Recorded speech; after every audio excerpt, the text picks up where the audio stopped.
So a minister liked to advertise his sermons on the marquee out in front of his church. So for this upcoming Sunday, the sermon title was Under the Bed Sheet. Well, that got a lot of interest. People thought, well, this is going to be a sermon about sex and maybe X-rated sermon. So the church was packed and full of anticipation. They were really disappointed when they got to church and saw that it was Communion Sunday and the minister had covered the communion elements with a bed sheet. The sermon did not live up to the title of the sermon. It's very disappointing. So I have a story for you, and it has a title, and you can tell me if the story lives up to the title. The title is How to Pick Up a Woman. I hope it doesn't sound sexist. I'm just trying to be cute and clever. So here's the story. When Natalie was a little girl, she and I had been on a mission trip in East Tennessee, and on the way back, we stopped at Dollywood. She loves places like that. She loves to ride roller coasters and play the games. I hate roller coasters. I'd rather ride on the hood of a car at the Daytona 500 than ride a roller coaster. So we made our way through Dollywood, and then there's a section of Dollywood that's kind of like the county fair. It has a Ferris wheel, all the cotton candy, and lots of games that you used to play at the county fair.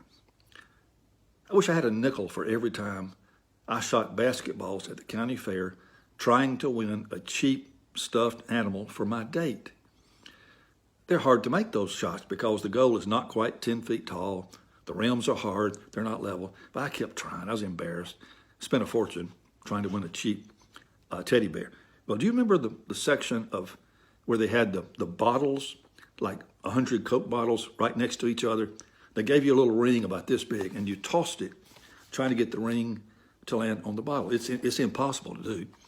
It's like trying to cover a building with a hula hoop. You just can't do it. But Natalie talked me into it. It's $5 just for a bucket of rings.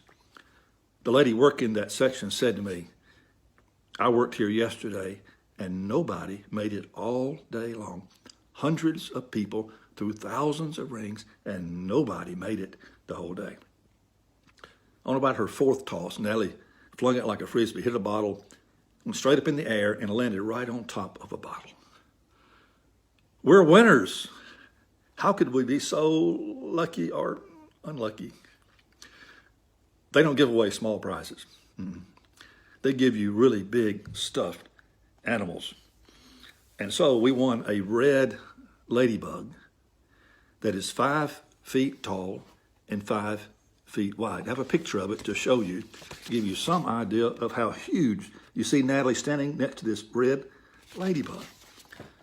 So I had to decide, who do I carry the rest of the day? Put Natalie over my shoulder or the ladybug over my shoulder? I picked the ladybug.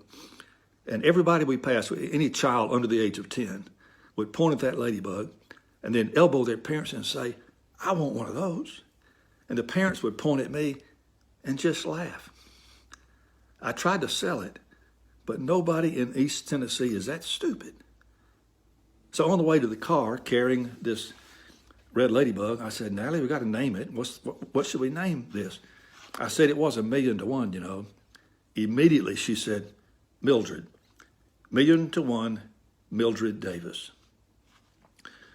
So Mildred now lies on my floor in my house like a giant piece of furniture. Next year when Natalie goes to college, maybe she'll take Mildred with her and I can get my house back. So that, my friends, is how to pick up a woman. Disappointing, right? The story doesn't live up to the title. I know it doesn't. But it got me to thinking, here's the point of all these stories this morning, is that it's sometimes difficult to live up to a title.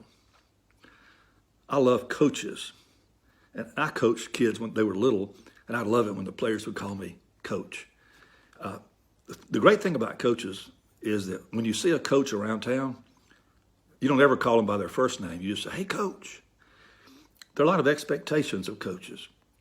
I've had coaches in my life, and most of the coaches I've had and most of the coaches that I have known have done a great job of living up to that very lofty title. There are high expectations for coaches, I'd say the same thing for police. A lot of talk about that today. It's a lot to live up to. It's a hard job. The police that I know in this area, I think, do their best to live up to that title. Same for preachers, ministers. I go into a restaurant, somebody says, they don't say, "Hey, Steve," they say, "Hey, preacher." There's a level of expectation for ministers, preachers, reverends. And most ministers I know try to live up to that expectation. Well, all of us watching this video now, I think, would carry with pride the title Christian. And how do you live up to that? Being a Christian means being Christ-like. And to do that, I guess you would just need to read Matthew, Mark, Luke, and John, the Gospels, and try to model your life after Jesus Christ the best you can. They're high expectations, A condensed version of that might be to read what Paul said about the fruit of the Spirit. If you have those things in your life, then you're going to be Christ-like. What are the fruit of the Spirit that Paul said? Love, joy, peace, patience, kindness, goodness, faithfulness, gentleness, and self-control. If you have those, then you are indeed Christ-like and living up to that title, Christian. And by the way, if you do want to pick up a woman, Mildred is available. Thank you.